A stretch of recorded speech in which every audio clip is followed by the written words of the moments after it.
Bryant Street Publishing presents A Mate's Denial by P. Jameson. Read for you by Brooke Hayden.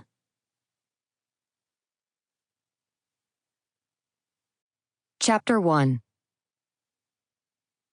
There she was. After months of hunting, at last he had her in his sights. All he could see was the back of her honey brown head through the cafe window, but he was certain it was her. His inner wolf could sense his mate no matter how far away, but this close he could, ever so faintly, catch her scent. The fresh smell, like evergreens and cherry blossoms, made his heart thunder, his pants tighter, and everything under his skin come alive. Damn wolf. Now was not the time to get excited. He needed to stick to the plan. If he went charging in there like a testosterone-ridden he-man, it could fuck things up.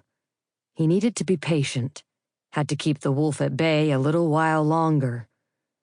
Trager sat back in the seat of his motorcycle and turned the engine off. He couldn't get a good look at her from his vantage point, but he didn't necessarily want to get closer. Too risky. He'd just wait her out. She would have to leave sometime, then he'd get a look at her. His shades made it possible for him to spy on her in broad daylight, but unfortunately, there was only a bobbing head to be seen.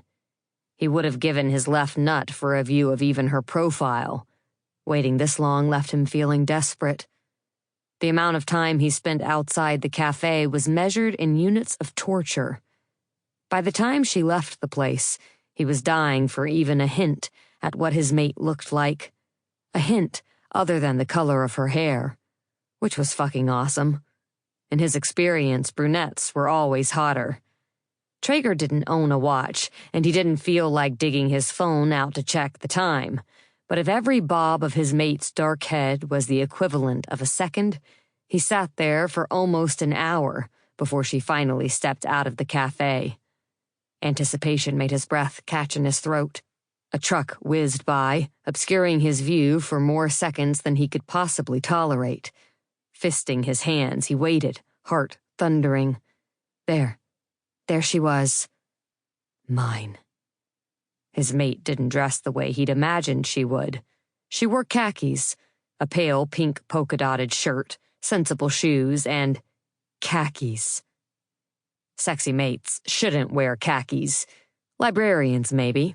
Doctor's office receptionists, grandmas out for their morning walks, but not his. Sample complete. Ready to continue?